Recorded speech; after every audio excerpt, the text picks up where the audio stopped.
Good evening, everyone, and welcome to the Henry Schein Dental Academy webinar series, and Happy New Year to everyone as well. My name is Adam, and I'll be your moderator. Tonight, we're joined by Dr. Zach Evans, who will be highlighting a typical digital workflow for implant dentistry.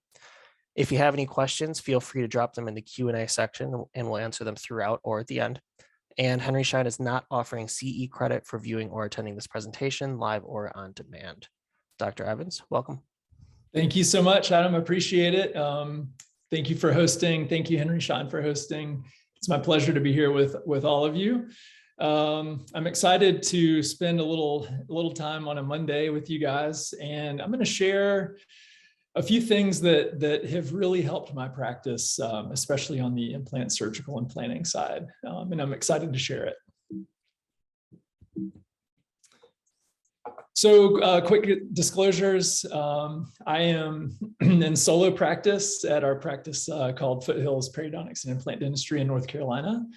And I do some education for Henry Schein and Plan Mecca. And then I'm also remain as adjunct faculty at the Medical University of South Carolina and do a little bit with them and looking forward to doing more. So quick outline, I do want to talk kind of in general terms about my philosophy on guided implant surgery. I'll share a little bit, but really focus more this evening on digital implant planning strategies that have worked really well for me, kind of taking advantage of the technology we have available to us and how we can use that to do digital implant workflows, both from the planning side and surgical side. And then I'll try to give you some tips and tricks for implementation into your practice, what's required, what kind of investments we're looking at, and hopefully some things that'll help you incorporate some of these things into your practice. So about a year ago, I stepped down from the ivory tower. I was full-time on faculty at the Medical University of South Carolina in the perio department. And you know, it's been this really amazing adventure for me to step away from that and be full-time into private practice. There's this perception of sometimes perception is reality, right? Of quality being associated with being a practitioner and an educator at a major university. But now I find that the perception changes. This is literally Google Street View of one of my offices. It's a humble little practice in a smaller town in North Carolina. And I'm really trying to juggle the balance between quality, but also efficiency and profitability.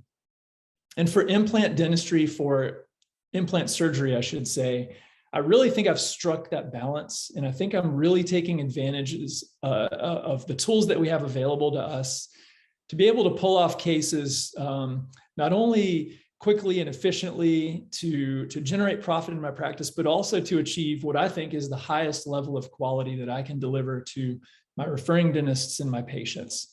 I think we can all probably have an idea in our mind of what maybe a good implant looks like. I think we probably have a better idea in our mind of what a bad implant looks like. Those are usually easier to identify. So I like to start a lot of my talks with pictures like this that I've come across, either things that have been referred to me or things that I've had dentists share. None of these are my cases. Just heads up if there are any of my referrals watching. But you know, this is a nightmare scenario. If I did an implant and uncovered it and sent it off for restoration, and the referring dentist saw this, we would obviously be in trouble. I think we could all agree that there are major problems with this scenario, and sometimes these are kind of fun to look at in retrospect, right? Here's another case. This is almost unbelievable, right? That somebody placed these implants. They were had a period of healing time for integration. These implants were uncovered and sent to the restorative dentist, who actually put the impression copings on, took a check shot, and found this. This is a prosthodontist friend of mine that took this picture and shared it with me. Kind of amazing, right? That we're in the beginning of the stage, and this is kind of where we're at already. This is an interesting picture. This was another case that the same prosthodontist shared with me. Really parallel implants, probably not poorly placed in comparison to the ones we just looked at, but truly parallel, but I don't know, maybe 20, 30 degrees off of, perpendicular to the occlusal plane. I can't remember. I created this slide right before COVID, literally right before COVID. I had traveled to China to give a couple talks, and I threw this slide up, and I think I was trying to make some joke, and it totally fell flat. No laughter. When you're working with translators, given talks, sometimes that stuff is lost in translation. But this is one of my favorites. This is not actually a case that I've encountered or was shared with me. This is a published case. But implant number 8, I don't know, relatively well-positioned, restored, integrated. Patient had complaints of intranasal symptoms. And there we are, right? Implant length, just a little bit too far. By the way, if you ever encounter this or have it happen, apparently the way they treated this was with like a number 8 round carbide, lots of suction and irrigation, grind it down below the level of the mucosa, let it granulate over, and all is well.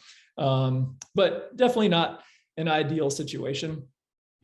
I see this all the time. I see this when I have the pleasure of working with the residents at the university.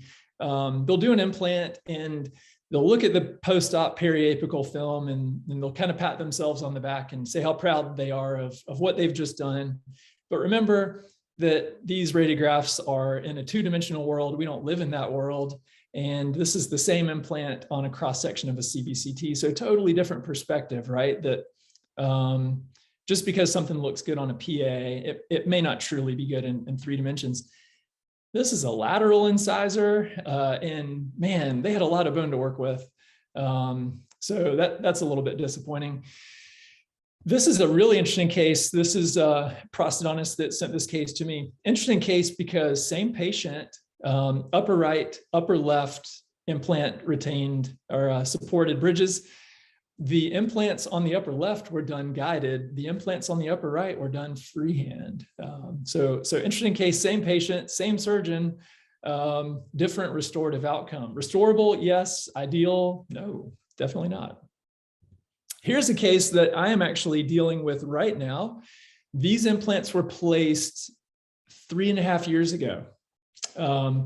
Unfortunately, this patient had pretty rapid and severe degradation of the implants, probably some underlying modifying health concerns as well. But, here we are. What do you do with this? And the answer is not much. This was the day of treatment. And that is 3 cc's of bone, 3 membranes, a lot of sutures later. We're kind of starting over in this case. So, I think we can all, it's kind of fun to look at these cases, a little bit scary to look at these cases, but I think we can all agree what a bad implant looks like. Sometimes it's harder to agree what necessarily a good implant looks like. And the reality is there's actually no such thing as a perfect implant position. But when we start to think about things from the perspective of being restoratively driven, right, of thinking about having anatomy to work with, but also a vision of a restorative outcome, then we can really start to think about what an ideal implant position is. And we can utilize technology that's available to us. This is a endo resident at MUSC in Charleston. She's since graduated, but we got to beta test some virtual reality implant planning and 3D imaging software. Obviously not available yet. Don't look for this in your Henry Schein catalog, but the future is absolutely incredible in dentistry right now. The rapid pace of development of technology and our access to things that are becoming cheaper and easier to use on a daily basis. It's revolutionized the way I do practice. I'm confident that it can be true for you no matter what your scope of practice is. And I can't even imagine what the next 5 to 10 years in dentistry looks like. It's going to be amazing. But let me share some things that I'm using right now in my practice. And I'm gonna talk a little bit about how some of these tools can help us from the implant surgical side and planning side really make our practices more efficient. I think we can get the best of all worlds. I think we can increase the speed at which we practice, speed at which we do surgery for sure. I'm confident we can increase the quality of our clinical outcomes. I think in some circumstances we can decrease costs. This comes with some caveats that we can discuss. And we can even go in detail in the Q&A later if you would like. But I think all of these things are true in technology, where in the past, even the recent past, we might have thought of things as being gimmicks, are not anymore. They are critical tools that we can use in our practices. And I'm going to share some of that with you. I'm going to go through a couple dry slides here just to talk about workflow that I use. And then we can jump in and look at some examples and cases.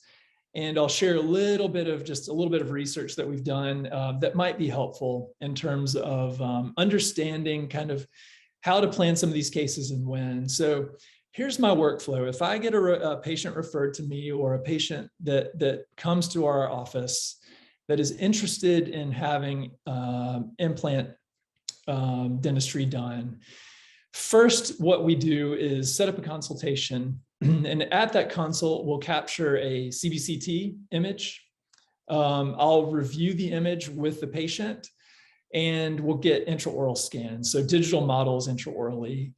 This is the recipe I think that I need for planning implants. I do this on just about every single case, with the exception maybe of some overdenture cases, especially if they don't have a well-fitting denture, and it'd be really hard to do a guided or digital workflow to do the implants.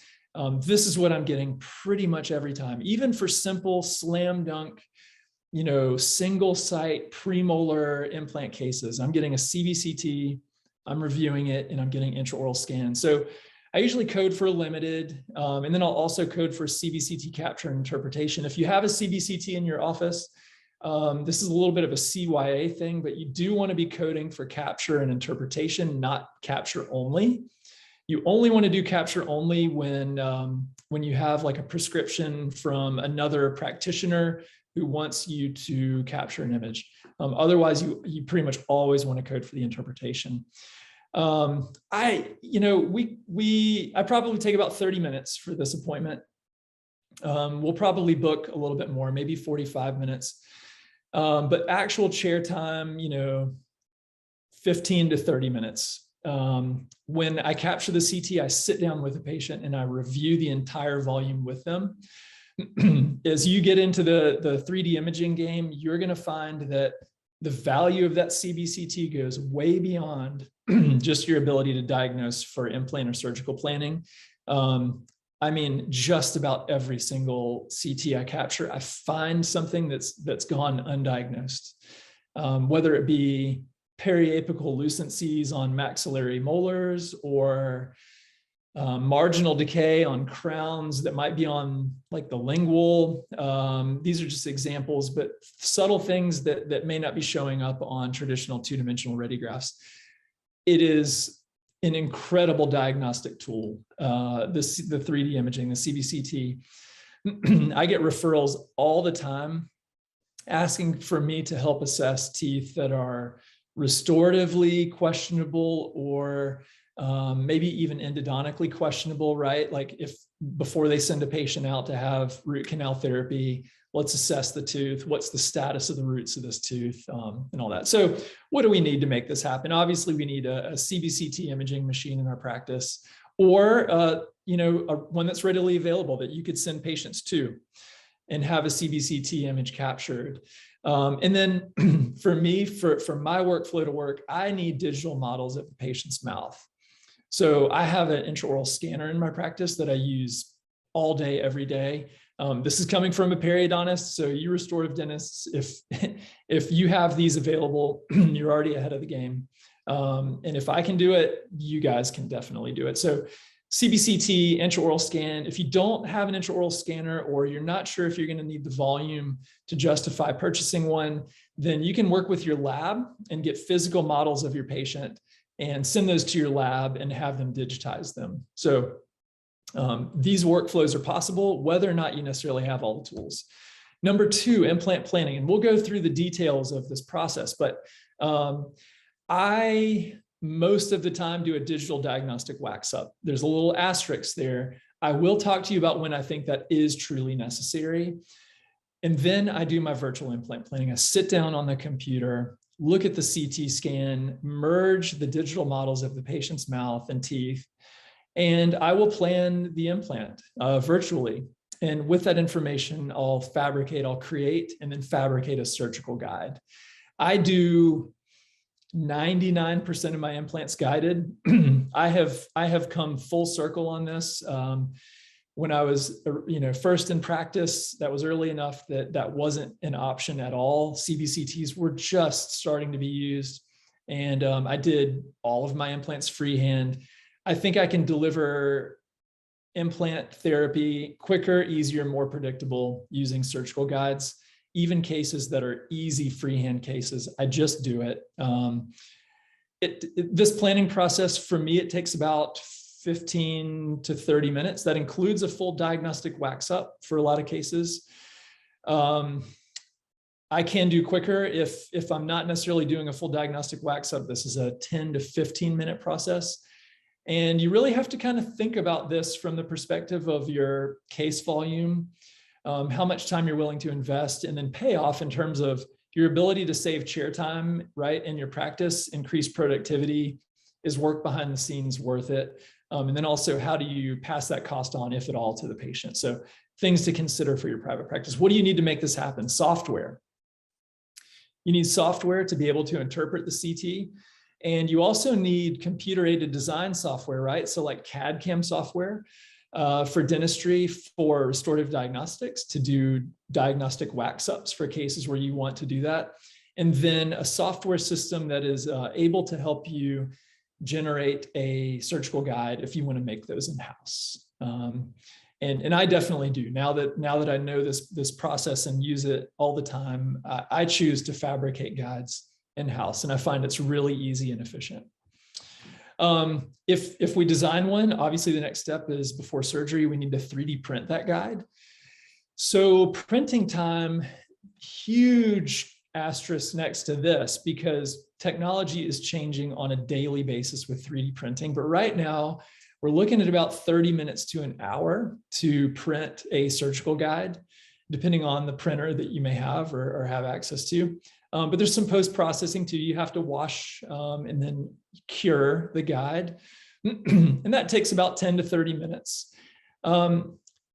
If you start doing this in your office, you really do need to figure out how, or if you're going to code for this or charge the patient, right? So you obviously can code for and charge for surgical guides. In my practice, I actually just choose to have a competitive fee for the implant surgery itself, and this fee is built in. So I don't charge separately for surgical guides. The way I see it is, the surgical guide is almost as much for me as for the patient. I can be more efficient. I can be a lot more confident about my outcomes.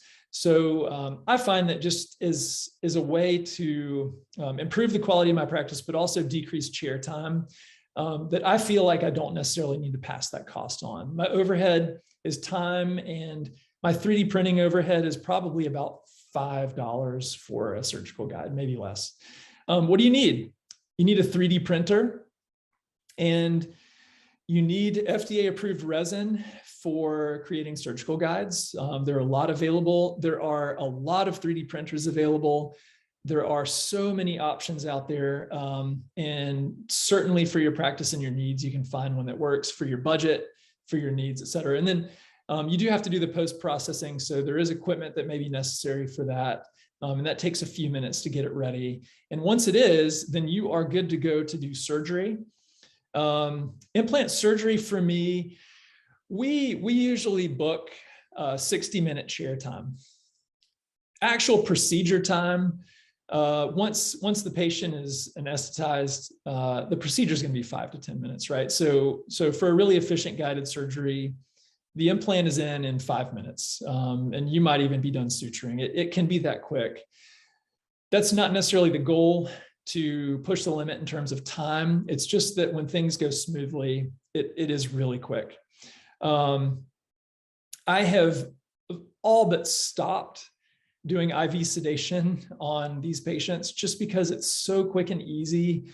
For our patient demographic, time and money are really important for these patients. So it's one less thing I have to pass on, and it's completely unnecessary, right? I mean, it's as easy as getting a filling done. I really mean it. So, our patients seem to be really happy with this approach. The other things that you have to kind of consider, though, for planning are you going to fabricate or deliver an immediate prosthesis? So are we doing an upper anterior aesthetic zone implant? Then in that case, we might want to have a temp ready.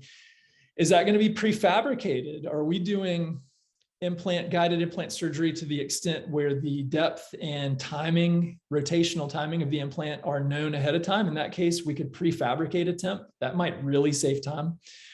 Or are we going to place the implant and possibly even scan, fabricate, and deliver either a 3D printed or milled restoration at the time of surgery? These are all things to consider when you're planning your implant surgeries. But how do we make this happen? Well, we need a guided surgical kit or a system, obviously, for doing guided implant surgery. So the fundamental tools that I use to pull these cases off, in addition to my computer with software on it, are Cbct scanner, intraoral scanner, and 3D printer. And this is really the core kind of recipe for success for doing these cases day in, day out, and being able to pull off really, really consistent guided implant surgical cases. So let's go through some steps again, just conceptually. In difficult cases, high stakes cases where the implant position is really critical to get a good restorative result, we do need to have a really good idea of restorative design. So having an idea of what the future looks like can require us to have some form of diagnostic wax up or vision for what the future restoration should look like. Restoratively driven implant planning.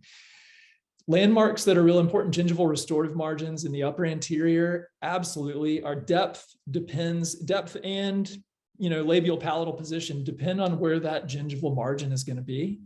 The prosthetic emergence is going to help us figure out implant emergence as well.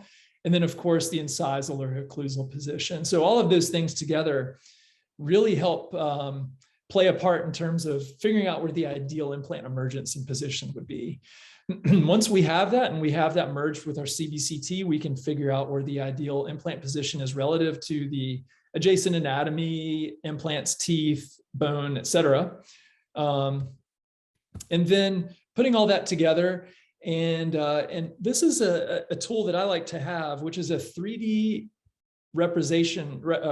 interpretation of what the implant emergence is going to look like. And this is something I often share in critical cases with my restoring dentists, my referring dentists, to give them an idea of the restorative prognosis. And having a 3D vision like this, a volume rendering, a 3D rendering of what that looks like, even in addition to looking at two-dimensional cross-sectional slices on a CT, can be really, really helpful and important. So I find that this is really, really helpful to have. So let's kind of look at this. Here's a quick case example. Implant site number 29. So we've done CT capture. We've taken an intraoral scan. I've done a diagnostic wax up in this case and put things together in order to virtually plan the implant position. So here it is again, 3D rendering showing the implant emergence. I can with confidence tell the restoring dentists that, I'm planning this to be ideal emergence of the implant through the center of the crown, and anticipate this being an easy screw retained restoration for you to fabricate. So this is always the ideal outcome. And by looking at these things, it makes it really, it's like cheating. It really makes it easy to dial in these, even for cases like this, really easy single site.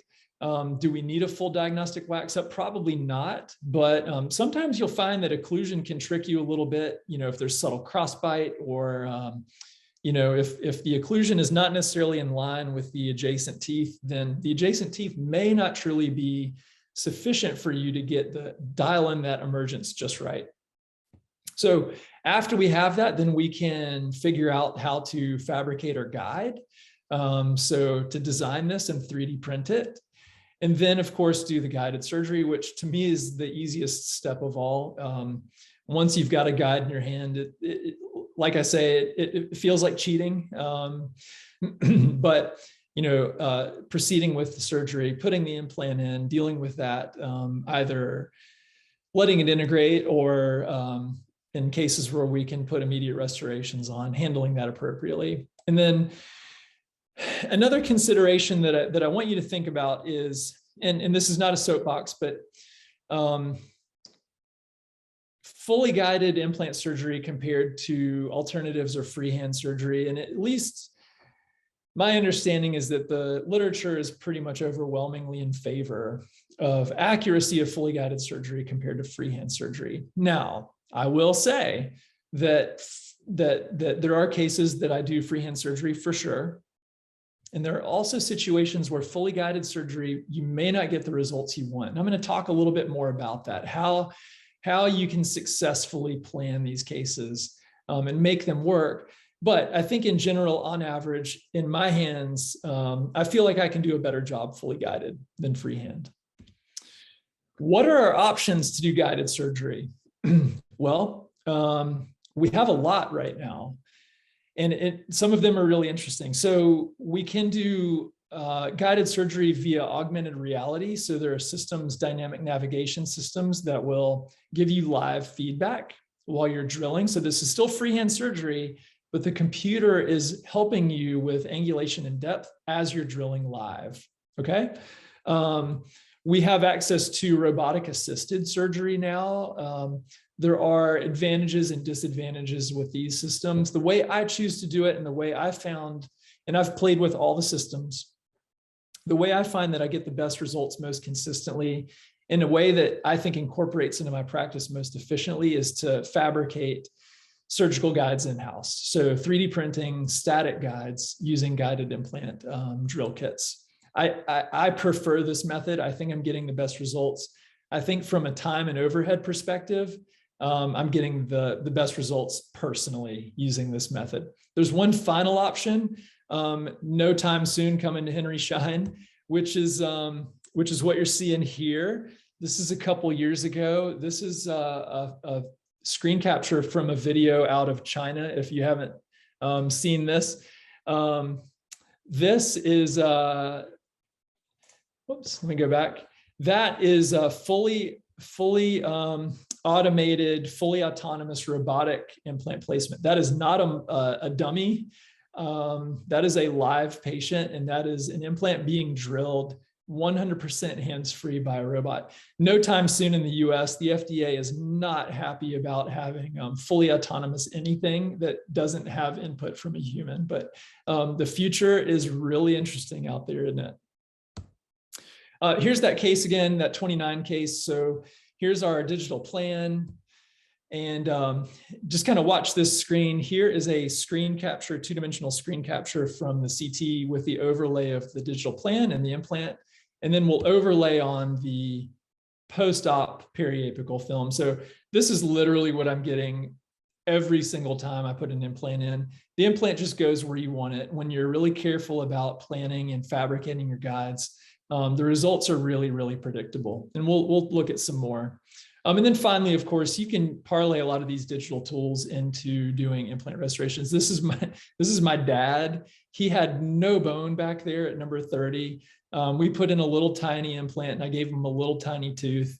But, you know, if you have access to the digital tools, doing digital workflow implant restorations can be a really, really great way to utilize these tools in your practice for sure. So I want to talk a little bit about how, if this is the end point, if this is the end goal, how do we get here? And we have a lot of options for digital planning. We could potentially just take a CT scan, look at the anatomy, and do freehand surgery. There is nothing wrong with that. I do cases like that. Or we do a CBCT plus intraoral scan with or without a diagnostic wax up, right? So, and of course, that could just be information to help us figure out where to do the implant freehand. For those of you who are really successful and talented, implant practitioners who have lots and lots of experience freehand, this may be all you need. Having a really clear vision in your mind of where the implant should go, and then executing that at the time of surgery. Or, of course, if we have this information, we can do it guided. I'm going to share really quickly a study that when I was on faculty that I did with Mark Ludlow, who's now at Utah. We wanted to answer the question of, forget surgery. What about different strategies for planning implants digitally?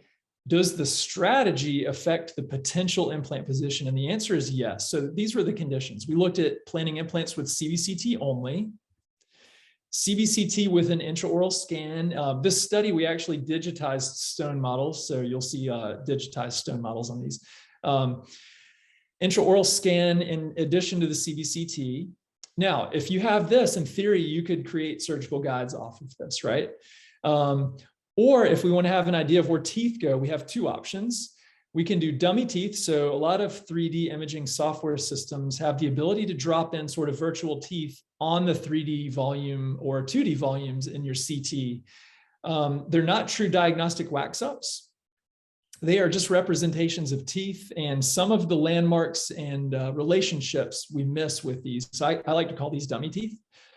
And then the final would be a true diagnostic wax up, whether that's a physical wax up your lab has done and you've digitized, or more likely one that you've done using CAD/CAM dental software to do a wax up. So we looked at these conditions and we looked at how does it affect implant planning, just digital implant planning? And the answer is it affects it a lot. So CT only, intraoral scan with CT, dummy teeth, full diagnostic wax up. Here is, we had a lot of practitioners virtually plan implants under all of these conditions. And for this case example, this is the diversity of virtually planned implants. This has nothing to do with surgical execution. This is just based on digital strategy for planning. Look at the wide range of where people are planning implants. This is just based on differential access to digital information, right? And I think we can infer or imply that more information is better in a lot of circumstances. So CT only, intraoral scan with CT, dummy teeth, full diagnostic wax up. The better information we have, the better the precision of placement can potentially be. Bottom line, what we found was that for standalone teeth, so standalone teeth meaning there's not a natural tooth adjacent, that it is really critical to have some sort of idea of where the tooth should go. And the absolute best way to do that is with a full diagnostic wax up. And in fact, the variation in terms of where implants were being planned in our study was greater than what's typically published when you compare freehand to guided surgery. So the input is very important. How the quality of the information that you have going in is obviously going to dictate the quality of the results at the end. So bottom line, guys, if you're going to be doing these virtually designed implant cases, whether you're doing it in-house or whether you're using a service, if you're going off a CT only or intraoral scan and CT only, and the settings are questionable, meaning you don't have a lot of reference to help you kind of guide yourself from the perspective of looking in the patient's mouth and thinking where I should drill and where the perfect position is, you need to be really careful. If you have dummy teeth plus an intraoral scan, if the situation is ideal, like single edentulous site, you can do it just with caution. And then pretty much in any situation, having access to a full diagnostic wax up is of course ideal. No surprise there. So just something to think about when you're planning these cases, because the outcome is only as good as the input, right? The quality of information that you're using to plan the implants in the first place. Let's look at another example. This is a case that was sent to me. This is literally the picture that was sent to me by the endodontist. And he said, we really tried to save number 9. I did apico surgery. It's infected. And then he sent me this picture and he's like, what do I do? And I'm like, well, send it to me. Let's see what we can do. I ended up taking this tooth out. I grafted, aggressively grafted at the time of extraction. Patient's wearing a flipper. And then I'll pick up the story from there. So, but even at that point, what do we need in a case like this? Aesthetically high stakes. We're trying to figure out where the implant goes. What do we need? We need an idea of 3-dimensional anatomy. We need, where are the teeth, where are the nerves, where's the bone, where are the sinuses, et cetera. But we also really do need to have an idea in a case like this of where's the tooth gonna be? What's the emergence? What's the function of this gonna look like in order for us to figure out where the ideal implant position is? So in a case like this, I wanna know. This is a implant-centric view. So 2 cross sections of site number 9. This is after I took the tooth out and grafted it. Well, not good. We got some bone back because there was literally nothing there when I took the tooth out, but it's not ideal. It's not sufficient to do an implant. So I would say most people in a situation like this would go back in and just go ahead and do the bone grafting again. Well, I think in my mind, or when I challenge people who are learning these, the question is, before you bone graft, how much bone do you need and where does it need to be? And of course, that answer is based on where does the implant need to be? And that answer is based on where the restoration needs to be. So even in a case like this, I might even do a quick and dirty diagnostic wax up just to start to get an idea of what am I working with? What are the expectations and requirements? So this information can totally change the way that you look at, even 3-dimensional images from your CT, having access of vision of what the future should look like. So in this case, it's really tough. We have this off-center incisive canal. You're going to see it better here on the video. I hope the video is working for you at home. But we have this communication from what was the incisive canal through and through here on the axial view to the facial. It healed this way. And kind of no surprise, the patient had that really aggressive apico surgery. So we're still dealing with this defect here.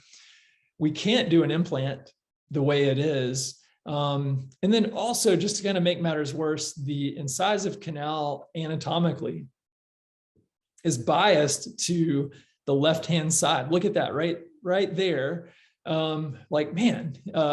Everything is sort of not in our favor in this case. So a few things that are helpful.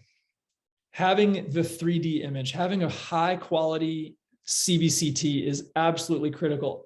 I cannot, in retrospect, think about how I would have planned this case in the days of a 2D panoramic or 2D periapical radiograph, right? The amount of information that you have, I mean, look at this. You can look into the foramen. I can see through the communication, through the labial plate. Having an idea of what this looks like before you jump in and do the surgery is beyond critical. It totally changes the way that you can approach these cases. I cannot stress enough the value of a CBCT image when we're planning surgery cases and implants. Beyond the diagnostic abilities, it's just so nice to have these images. So when we look at our case, this really wide open incisive canal, we have that weird communication, the branch of it coming out to the labial that we have to deal with. So with this information in mind, patient stayed in the flipper for a while, and I went ahead and did grafting again. But at this point, knowing how much dimension I needed to gain as well as what we needed to do in order to prepare the implant site for the future, rather than just kind of willy-nilly jumping in and putting in bone. So let's skip to the next part. We'll kind of cruise through this.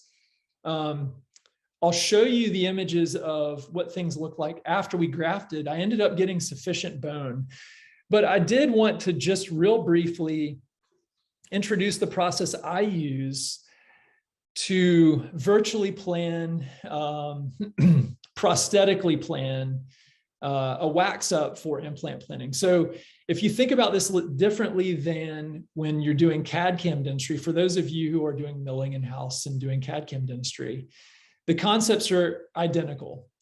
First, we need to establish a margin. And instead of that margin being on a prepped tooth, it's on our gingiva. So that first step that I've already done, I created an outline on the gingiva of where I think the restorative margin and emergence should be. So that's really like our restorative margin. In this case, I'm just using the software to do a mirror image of number 8 to help us plan. This is in real time. So this planning process is literally this quick. When I'm doing a digital wax up for implant planning, most likely I'm not using that wax up necessarily to fabricate a temporary restoration. So I'm not spending more than a couple minutes on this process. So it's literally this quick. Once you have that, then we can check our occlusion and dial the occlusion in. Once the occlusion is dialed in, then we are literally all set. And we can use this information, merge it with our CT scan, and be good to go. And the amount of, or I guess the value of this information, right, when we're planning our implants, virtually positioning the implants when we're planning the implant surgery is really, really valuable, rather than either guessing or using one of those artificial dummy teeth, right, that are in the implant library on our CT software. So having access to a full diagnostic wax up, again, I can't stress in situations that are aesthetically demanding or surgically demanding how important and helpful that can be. So that's pretty much it. I'll kind of jump forward and we'll look at how we use that information to do the implant planning. So this is post-op. This is after the grafting. If you guys remember the original cross-section that I showed you, I obliterated the incisive canal, I grafted into it, and we grafted through the defect on the labial, and I did lateral augmentation. So this is like best case scenario from where we started. We got a lot of bone back. And here we are, we've merged in the wax up, and we can dial in the position of our implant, right? We can virtually plan this implant exactly where we want it to be, but really quick and efficiently. I can look at the emergence. In a lot of these upper anterior cases, I can plan the position to be compatible with a screw retained restoration, even sometimes when the occlusion is a little bit difficult or they have a deep bite, just because you can look at it in such great detail. And then from there, we can design our surgical guide and of course do the guided surgery. So that's sort of a walkthrough from start to finish. Obviously skipped a couple little steps, but I wanted you to see the workflow from the diagnostic side to the implant planning side, all the way to having a surgical guide in hand. So let me skip. This is a two-dimensional screen capture from the implant planning step. So here is our implant virtually planned. And on the right side, or I'm sorry, right here in the center. And then here is our post-op periopical film overlaid. So again, the surgery and getting the implant where you want it is really the easy part. It's kind of like cheating. I'm going to finish up with a couple little cases, and then I think we'll have a minute to do some questions.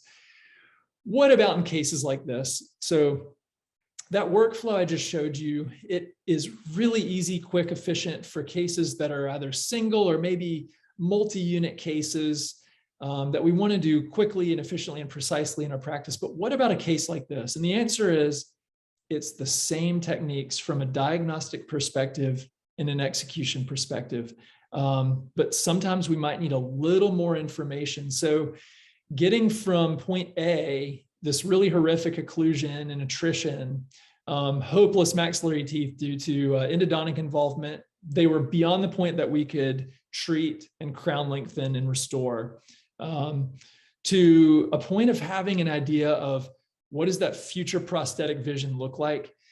We could do this physically. You could work with your lab and do some physical wax ups on articulators, but you can do all that digitally now and really predictably. So using things like Smile Design software, in addition to doing full diagnostic wax ups, merging that with our CT scan. And then from there, planning implants is really easy. So in this case, we extracted the affected anterior teeth.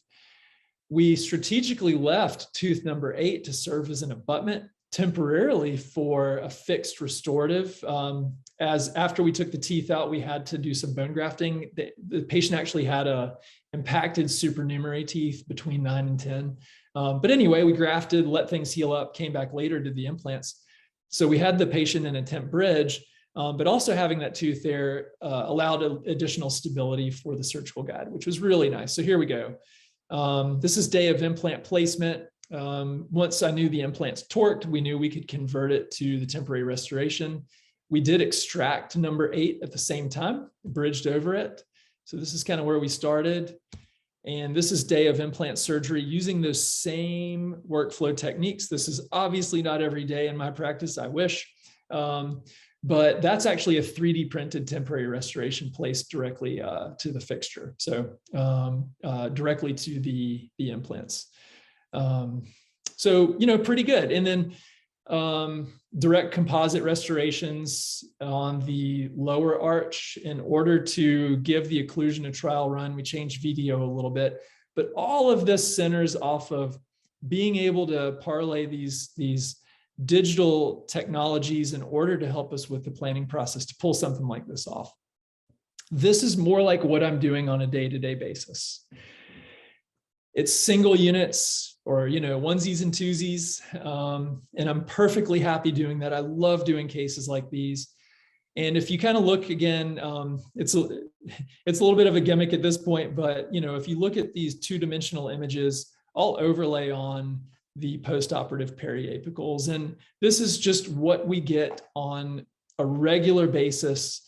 Implants going exactly where we want them. And we know the positions of these implants are good because they're restoratively driven. They're based on an idea of what the future should look like.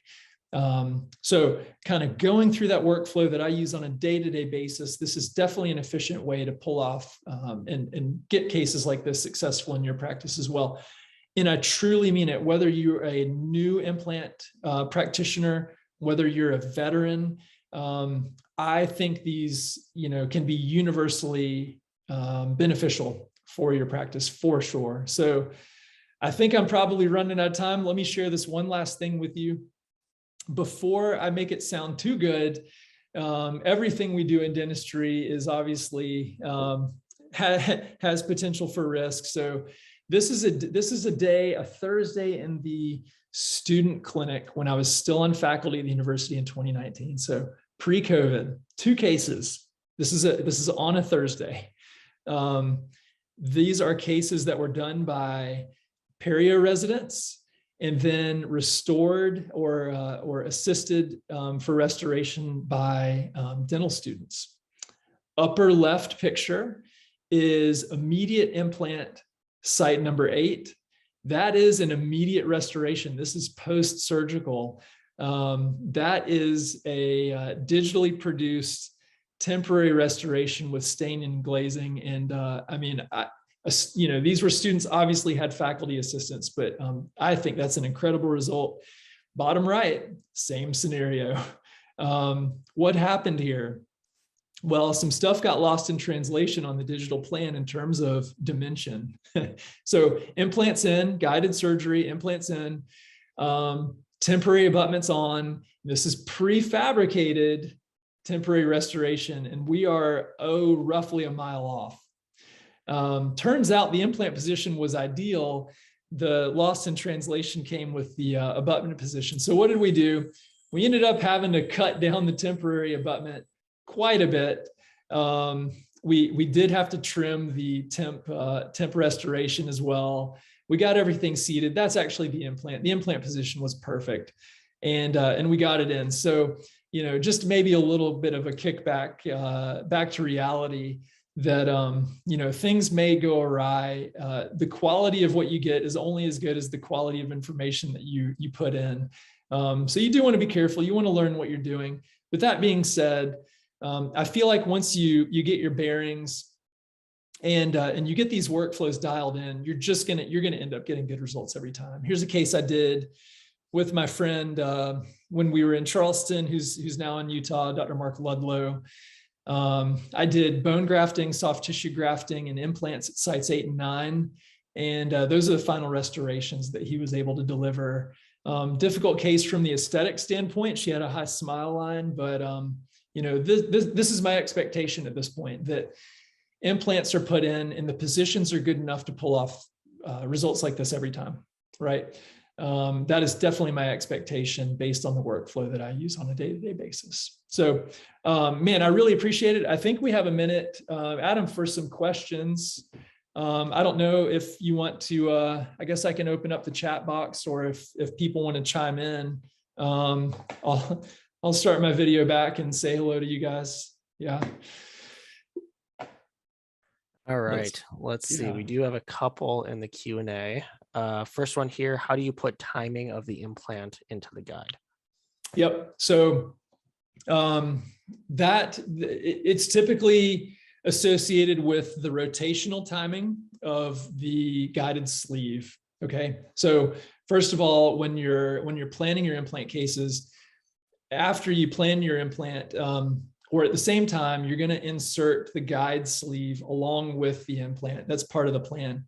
And part of that plan is going to have the rotation of the guide sleeve literally in 3D on your volume rendering that you can identify on the CT before you plan your surgical guide. The surgical guide is just planned around it. So, point being, depth of your implant is dictated literally by the depth of the implant that you virtually place. The timing of the sleeve in the implant are going to be based on the rotation of that whole apparatus in 360 degrees in your surgical plan. So you can dictate all of those things in your virtual planning process.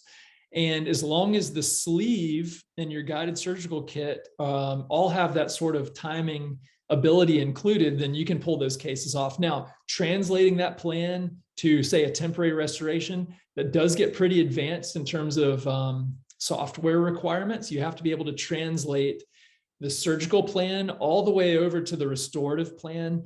So it takes a lot of maybe lab caliber software, but those things are more and more available and user-friendly, especially to private practitioners. So the ability is definitely there.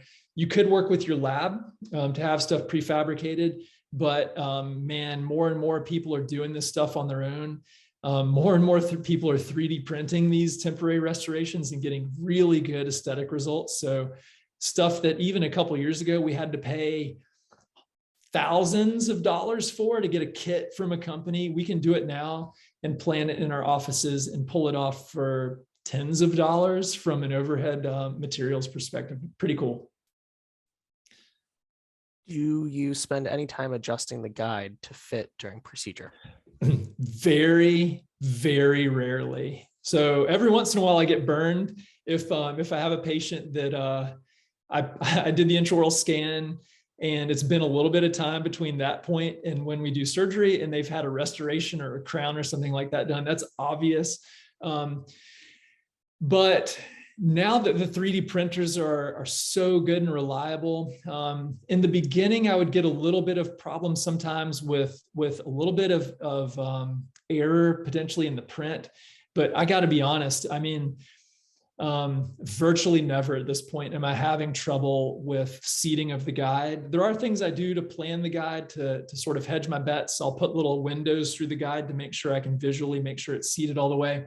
But now, my feel is so good, I can literally insert the guide and you can just feel it, whether or not it's seated all the way. I literally can't remember the last time on a guide I've fabricated that I had trouble getting it to seat for whatever reason. Yeah.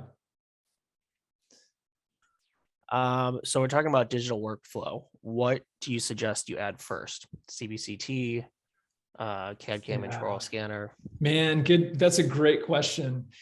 I think that really depends on your scope of practice and where you think you're going to get the most benefit. So if you're a general dentist and you're wanting to get into CAD/CAM dentistry, then potentially the intraoral scanner is going to be the better payoff.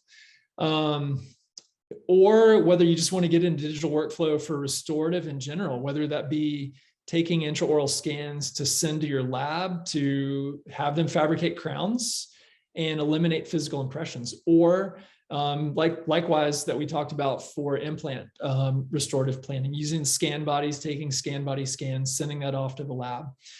I think, you might, in that case, you might get more benefit from an intraoral scanner.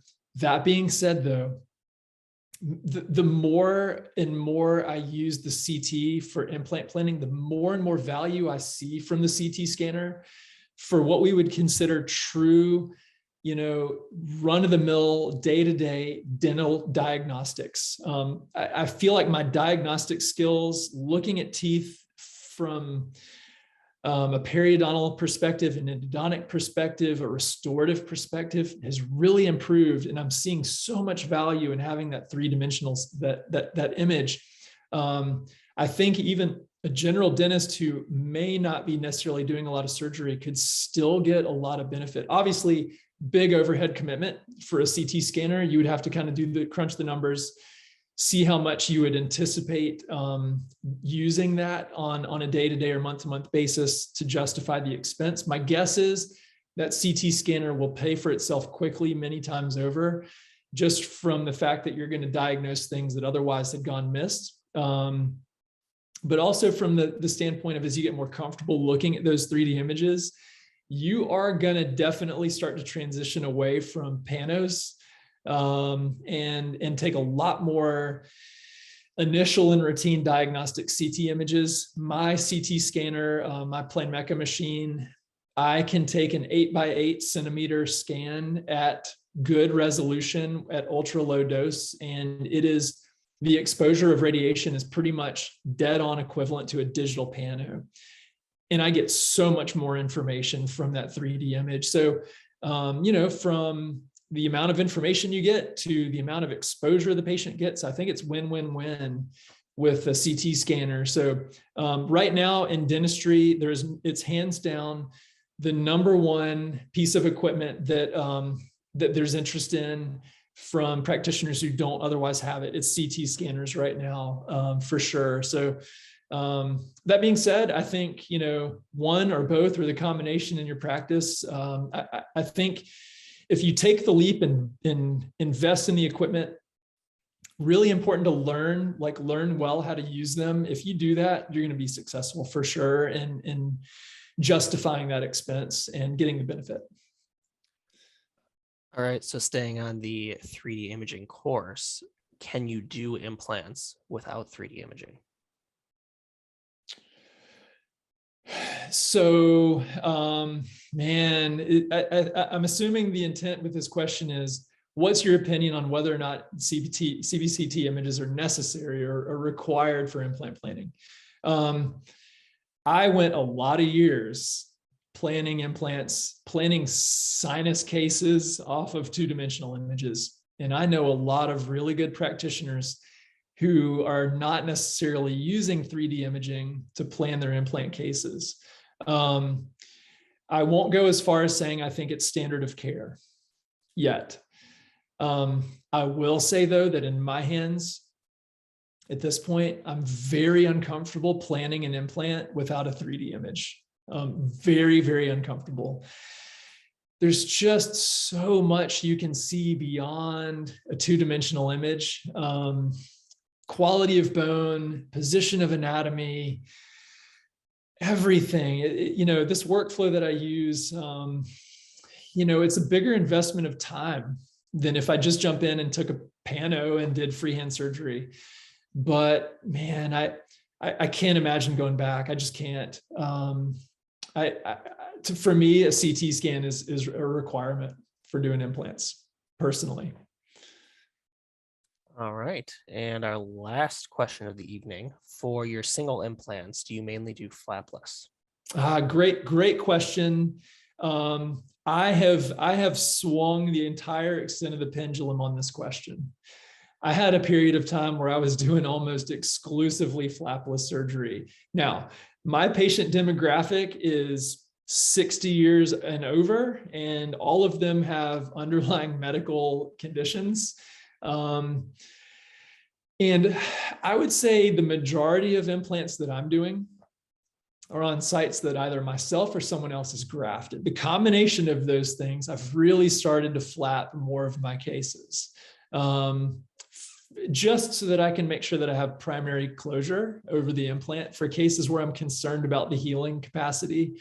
I will say majority of time in the posterior mandible, I don't feel like there's enough keratinized tissue to justify just drilling through it. But posterior maxilla, I still do some flapless cases. If the patient is healthy, if the bone looks good, then yeah, it's not a huge time saver for me. It does save a little time, but making an incision, reflecting a flap, doing some suturing, that's only a few minutes of extra time. If I'm concerned about the quality of the bone and I want to inspect it a little more, that being said, let me throw out one more thing. No matter whether I'm doing it flapless or flapped, one thing that I recommend everyone do, get a UNC 15 perio probe, that long perio probe. And after you've done, I don't know, your second osteotomy drill, your second twist drill, take your probe and go down in your osteotomy and feel around. Make sure you have an apical stop. It's nice to kind of know that if you're near the sinus, did I punch through or not? It's nice to know. But maybe more important, especially if it's a grafted site, poke around, feel the quality of the bone before you kind of commit to putting the implant in. And I think that's a good tip. But that being said, if the tissue's good, if the patient's healthy, if the bone looks good on the CT scan, flapless for sure, you can definitely do it. I don't do all my cases like that. I'm probably less than 50-50. In other words, the majority of my cases are probably flapped. Yeah. All right. Well, I think that'll do it for us tonight. So thank you, Okay. Dr. Evans, for the great Awesome. presentation. I appreciate it. We did record tonight's webinar, so if anyone wants to rewatch, you will receive that within 1 week via email. And lastly, if you're interested in attending future Henry Schein webinars, visit henryscheindental.com/webinars for our schedule. Thank you, everyone, for joining us. Have a great night. All right. Thanks. Good night, guys.